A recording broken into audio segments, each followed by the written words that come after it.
Bonjour les amis, j'en profite d'avoir quelques minutes à moi pour vous faire une petite vidéo sur un sujet que je vais vous expliquer. Vous voyez, je suis en train, à la campagne, on fait comme ça, on remplit les tonneaux d'eau pour qu'ils chauffent, pour que le soleil chauffe l'eau après. Et alors en fait, vous voyez, c'est l'eau de mon puits qui est là, de mon puits que je pompe, qui arrive dans la maison par le sous-sol à plus d'1 mètre de profondeur parce que ça gèle pas à partir d'1 mètre. Ça arrive dans la maison et on a un trou dans le mur.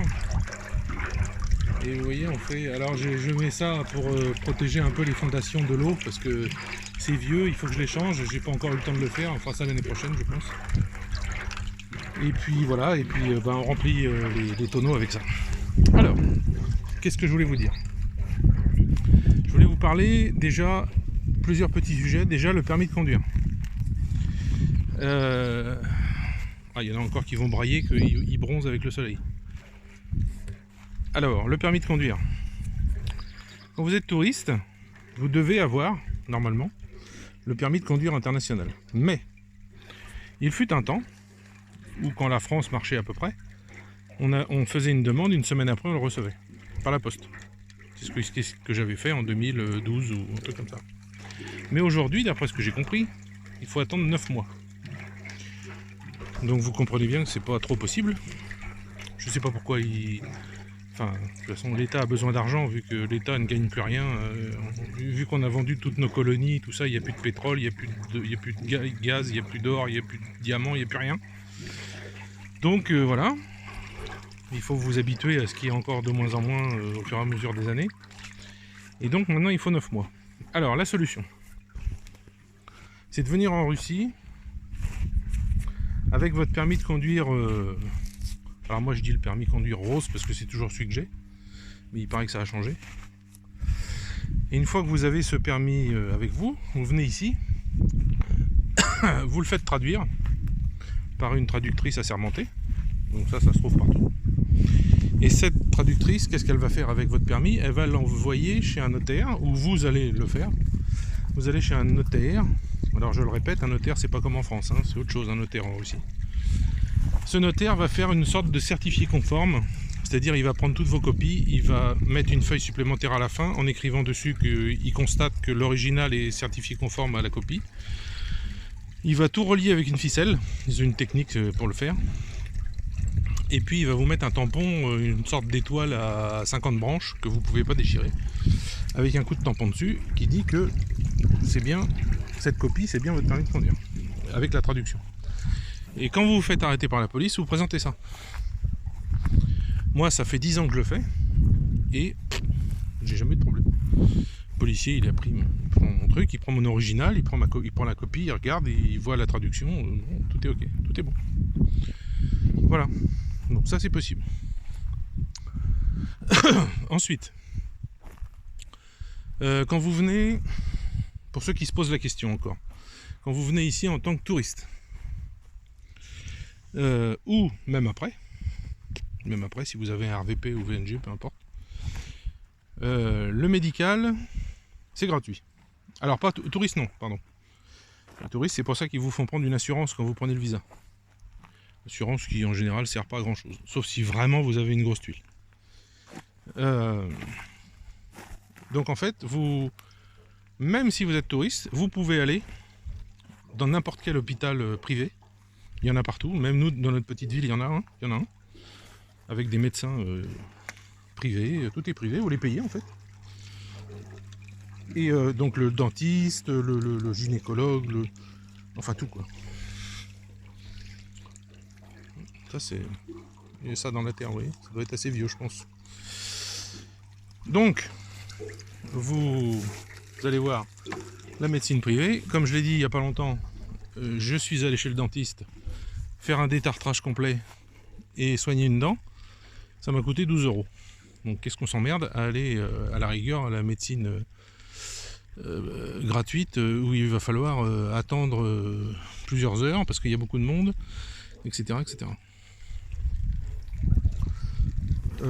Ensuite, la médecine, voilà. La médecine, il n'y a aucun souci. Je me rappelle d'une époque où je me suis fait opérer. J'ai été voir le chirurgien avec un petit paquet. Dedans, il y avait des macarons. Et au fond, il y avait une enveloppe avec 2 ou 3 000 roubles, je crois. Et voilà, il m'a opéré et tout s'est bien passé. Et c'est tout. Une autre information aussi, je sais, alors je vous parle pas de Moscou ou Saint-Pétersbourg, j'en sais rien là-bas, je sais pas les prix, je connais rien. Pour moi, tout ça là-bas, c'est des Européens, c'est des gens qui vivent comme en Europe, tout est cher, ça m'intéresse pas. Donc, dans les petites villes, comme chez nous, là, où il y a 35 000 habitants, non, pardon, dans la capitale, à Tcheboksary, je sais que la journée en chambre privée, avec un frigo, la télé, une table, une chaise, un lit, un peu plus confortable, je crois, ça coûte 5 euros par jour. 500 roubles. Enfin, ça coûtait il y a 4-5 ans. Non. Ben non, c'était pendant le Covid. Donc il y a 2-3 ans. Ça, c'est le prix. Ensuite, les assurances. Alors, si vous achetez une maison, vous pouvez l'assurer. C'est possible.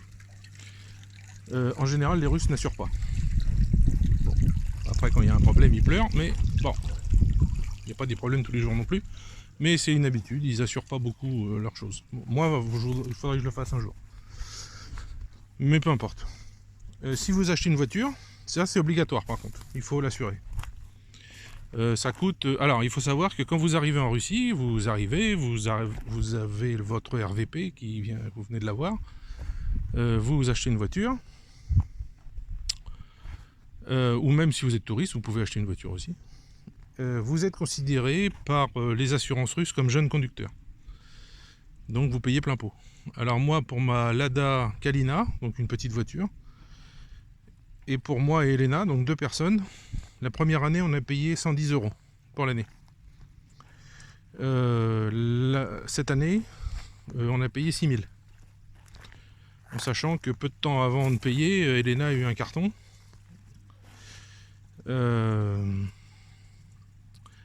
Et d'ailleurs, tiens, un conseil que je vais vous donner, qu'elle n'a pas suivi. Quand vous avez un carton, c'est soit la police qui vient, mais il faut attendre longtemps, parce qu'ils sont souvent occupés, soit c'est un agent spécial, agréé par la police, qui vient et qui fait le constat. Et si pendant que cet agent fait le constat, par quelque moyen que ce soit, par quelques paroles que vous ayez, vous dites un truc du genre... je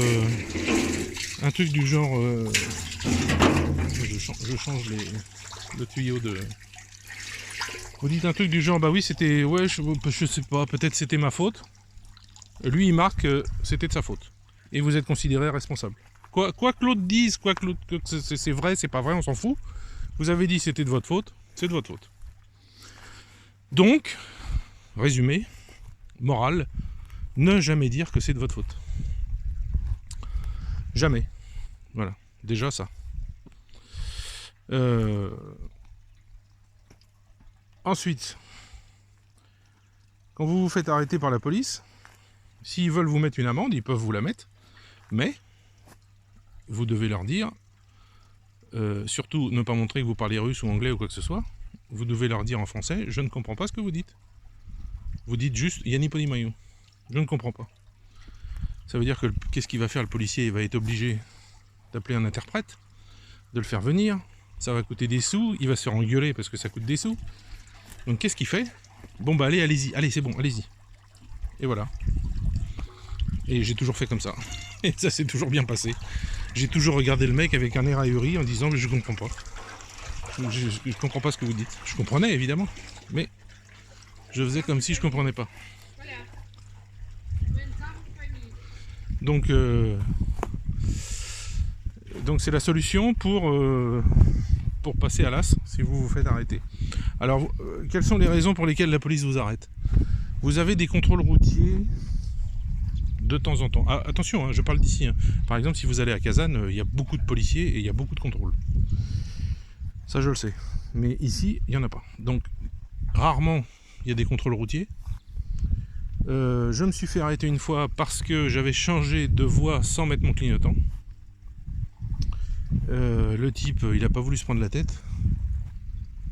Et il m'a laissé partir, en me faisant la morale évidemment. Oui, si c'est comme ça que vous conduisez ici, vous allez avoir des problèmes, blablabla, blablabla. J'ai dit, je comprends pas ce que vous dites. Voilà. Ça, c'est la technique, comme on dit, la technique du chapeau mou. Pour s'en sortir dans toutes les situations. Voilà, bah écoutez, je vous en ai déjà dit pas mal. Je voulais vous parler du fait de venir en Russie, qu'est-ce qu'il faut faire, qu'est-ce qu'il faut demander, comment faire, qui peut aider, etc. etc. Et en fait, j'étais prêt à vous dire une bêtise, donc j'ai Elena à chercher sur internet, là. Elle est en train. Et quand j'aurai la réponse exacte, et ben, je referai une vidéo là-dessus. Sachant qu'elle m'a dit que si les gens avaient besoin pour créer une entreprise, pour faire un tas de trucs, enfin bon, on en reparlera, elle filera un coup de main. Bon, c'est jamais gratuit en Russie, hein. Dites-vous ça, hein. Il n'y a jamais personne qui vous aide pour rien, enfin sauf vos amis, mais en général on vous aide pas comme ça. Donc ça sera un autre sujet. Donc si vous pouvez, si chacun donnait 10 €, ça serait fantastique pour la classe de français. Si vous pouvez plus, bah, je vous en prie. Je suis à 196 000 entre ce que j'ai mis moi et ce qu'on m'a envoyé. Et je voudrais avoir entre 250 et 300. 300, ça serait bien.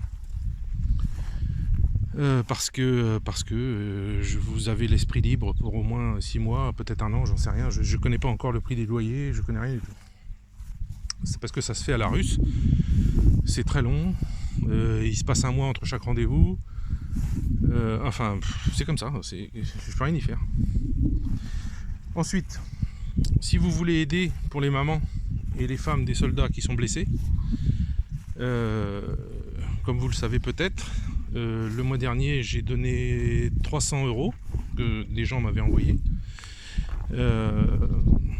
Elles ont acheté des antibiotiques pas génériques, parce que c'est des génériques qu'ils donnent dans les hôpitaux militaires et c'est pas terrible, donc elles ont acheté des antibiotiques, des vrais, et elles ont pris elles ont acheté par internet en Israël, je crois, des pansements qui sont dans des sachets. Et quand vous ouvrez, il y a le désinfectant dans le pansement, enfin apparemment c'est déjà imbibé, ou je sais pas. Et il y a avec une piqûre qui permet d'enlever le mal si jamais ça fait mal. Il y a mal. Il y a mal il y a. Bah, si on est blessé en général, au début ça fait pas mal, parce que ça m'est arrivé. Moi j'ai déjà pris des balles quand j'étais... Bon bref, je peux vous raconter ça. Surtout si ma mère écoute, parce qu'elle est pas au courant. Mais ça vous fait pas mal au début en fait, c'est après que ça fait mal. Donc il y a une piqûre dans le pansement. Donc elles ont pris une de leurs 2 voitures, à 2 elles sont parties. Et avec cet argent, est-ce qu'elles ont acheté, plus l'argent qu'elles avaient toutes mis un petit peu de côté, elles ont tout mis en paquet en fait. Elles ont acheté tout ça et elles sont parties, je ne sais où il y a un hôpital militaire quelque part, loin, pour donner ça aux soldats. Voilà, donc si vous voulez participer à ça, parce qu'il va y avoir une deuxième réunion, alors là elles vont être 50 à 60, la première réunion elles étaient 2, enfin 3. Là ça va être la grosse réunion. Ils attendent une subvention de la mairie de 80 000 roubles, ça fait 800 €. Plus ce que vous avez, quelques-uns m'ont déjà envoyé là, plus si vous pouvez envoyer quelque chose, ben, n'hésitez pas. Ça sera donné aussi à la réunion que je filmerai. Enfin... Je dis je filmerai. La dernière fois j'ai demandé à Elena de filmer, je dis pas trop fort parce qu'elle va m'entendre, et elle a fait une photo en fait. Donc il y a eu un film, mais le deuxième qui était important, c'était une photo. Bon bref, je peux pas lui en vouloir, c'est pas une spécialiste non plus. Donc voilà, donc cette fois là j'essaierai de faire attention, de bien filmer tout ça. Et puis comme je l'ai déjà dit et répété, les gens qui ont envoyé pour cette fois-ci, j'ai mis leur petit message traduit sur un document Word que j'imprimerai au nombre qu'il y a de femmes qui seront là, qu'on leur lira et qu'on leur remettra officiellement, comme vos messages. Alors, Elena a lu les 3 ou 4 premiers, elle s'est mise à pleurer. Bon. Donc je lui ai dit, mais c'est pas bien. Elle m'a dit non, c'est génial, c'est super beau ce que vous avez écrit en fait. Donc ça lui a fait très plaisir à elle, donc ça leur fera certainement très plaisir aussi. Je vais encore avoir le droit à plein de câlins. Ça c'est sympa, c'est le côté sympa ça. Des jolies femmes qui vous font plein de câlins, c'est... Bon, Elena est là, elle a le droit à des câlins aussi, donc bon, elle peut rien dire. Bon, écoutez, voilà, je vous laisse. Moi, je vais finir de remplir mes tonneaux, là. Et puis je pourrais pas en faire une vidéo, parce que ça peut être intéressant, peut-être quand il le fera. Mais j'ai un type qui arrive, là, dans quelques minutes, pour voir comment il va faire pour nettoyer le puits. Voilà, parce que l'eau du puits, elle est jaune-vert, jaune-pisse, on va dire. Donc il y a du sable, il a pas dû être nettoyé depuis 70 ans, je pense. Enfin, j'en sais rien, donc on peut pas ni la boire, ni on l'utilise pour la vaisselle, quoi. Et puis pour qu'est-ce qu'on fait avec? On donne à boire aux animaux, on n'a pas le choix. Bon, ça va, c'est du sable, hein, c'est pas du poison. Vous voyez la couleur de la flotte? Alors maintenant elle est plus jaune, elle est plus comme ça, un peu terreuse. Bon, si on la laisse se reposer, elle est à peu près claire sur le dessus, mais le fond, c'est dégueulasse. Donc voilà. Et allez, je vous laisse une bonne journée. Je vous souhaite une bonne journée. Et puis je vais m'occuper de mes tonneaux. Allez, bye. Tiens, un petit truc en plus que je vais vous montrer, parce que c'est là. Ça, vous voyez, c'est du piment avec de l'huile. Ça a à peu près 1 an, ouais, même 2 ans même. Et c'est là depuis 6 mois. Et en fait, ça sert à quoi? Ça sert à ce que Elena le broie, en prend un par exemple, elle le broie, elle rajoute ça avec de l'eau, elle met ça dans ce truc là, et elle pulvérise ça sur les feuilles des choux. Et en fait, on avait des espèces de mouches par milliers, si c'est pas pour dire plus, par centaines de milliers, qui en une nuit ont envahi toutes les feuilles des choux, ont tout bouffé, enfin ont bouffé une partie, vous voyez, comme ça là. Et le fait qu'elle ait pulvérisé ça, plus de mouches. Vous voyez comment ça les a... Bon, si vous avez suivi les épisodes précédents, vous voyez, ça c'est les vaches qui sont rentrées, qui ont bouffé les choux. Elles ont croqué, vous voyez, elles ont croqué le haut, donc c'est mort quoi. Alors quand on les ramassera, ça sera pour les chèvres. Là il y en a un tout petit, là il en reste, elles n'ont pas dû passer là je pense. Là elles l'ont bouffé celui-là. Voilà, bon je vous laisse parce que le gars est arrivé. Voilà, un petit rajout pour vous montrer ma copine. Alors ma fille, hein, qu'est-ce que tu cherches? Qu'est-ce que ça sent? Hein? Qu'est-ce que tu sens?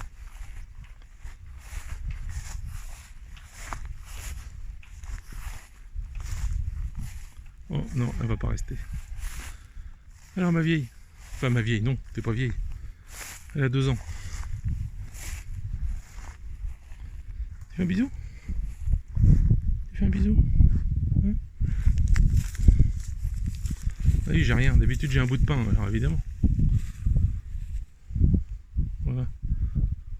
Donc elle faisait partie des 6 qui ont bouffé tous mes choux, là. Hein? Viens, viens voir. Viens? Tu viens?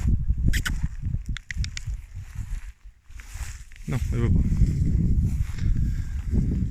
Voilà. Allez, ce coup-ci, je vous laisse.